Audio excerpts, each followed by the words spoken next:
Hi, my name is Daryl Sinclair. Little background on myself. In 1981 I became a welder. Then after that I went back to school in '85 and became a computer programmer systems analyst. Subsequent to that I went to work for a company and married the two disciplines together by becoming a robotic welding technician. Now this time last year I was totally clueless about 3D printing. I had no idea what it was. So I went onto YouTube and did some research and came away astonished. I watched hundreds of videos and I had no idea that people were actually building things with 3D printing. So my mind went immediately into action to try to figure out a way to incorporate continuous wire feed metal deposition into the equation, and so that people would be able to build on their kitchen table and operate on their kitchen table a metal deposition system.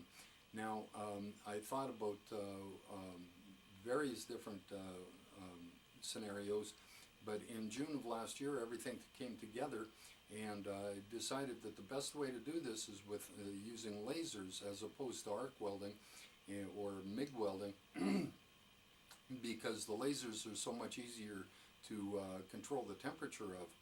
Now what I'm doing essentially is mimicking what they call gas welding process, and it's like this. If a welder wants to join two pieces of tubing or pipe together, he'll have a 3,000 degree flame on his little welding torch here, and he'll heat up the base metal to melting point, and once it's melting then he'll start adding in a filler rod and building up the weld and continuing until his joint is complete. And so as opposed to MIG welding. Now MIG welding is quite impossible for this reason.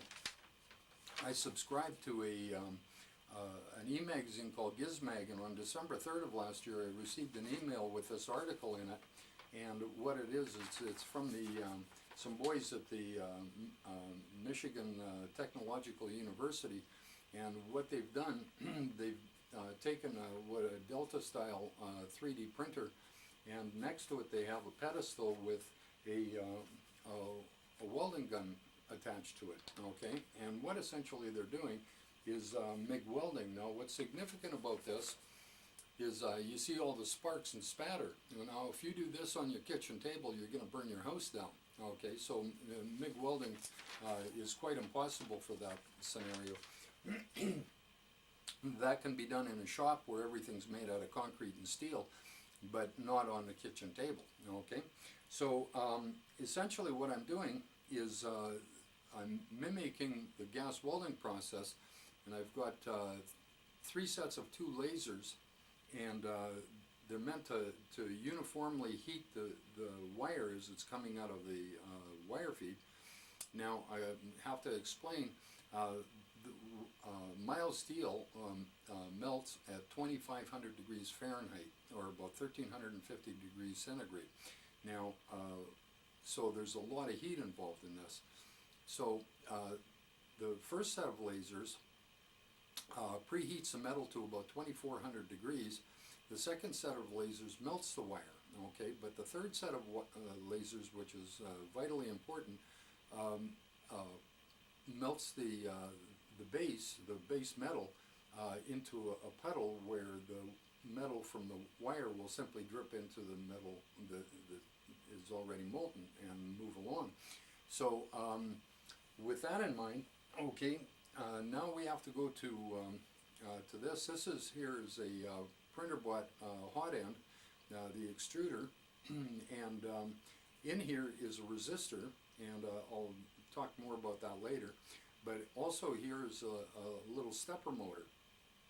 Now if you're going to butcher a welder for your system, you're going to have to change out the DC motor in there for a stepper motor, because the DC motor cannot be controlled by the computer, whereas the stepper motor can. So that switch out has to happen.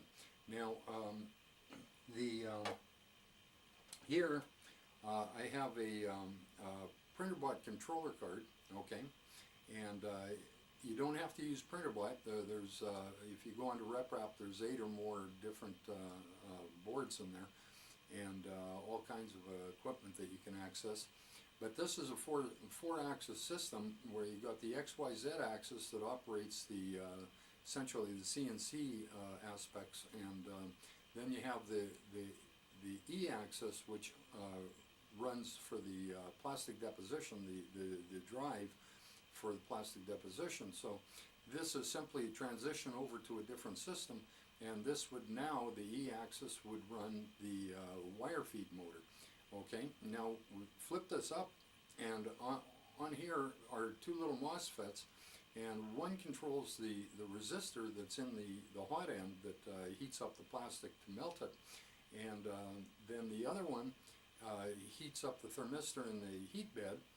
And we don't need either one of these on metal wire feed deposition, or wire feed metal deposition. These I use to control the lasers, okay? One of them will control the lasers that melts the base metal, and that'll turn on slightly before the other four lasers, which melts the wire, okay? So that's the system in a nutshell. What I'm building is the heads that you'll be able to insert the gun into and lock it in, okay? And then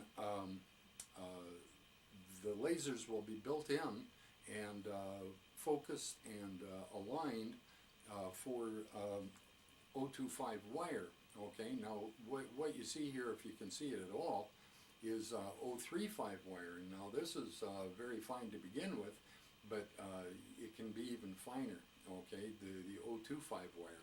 So that's my system, and I hope you see the importance in this project.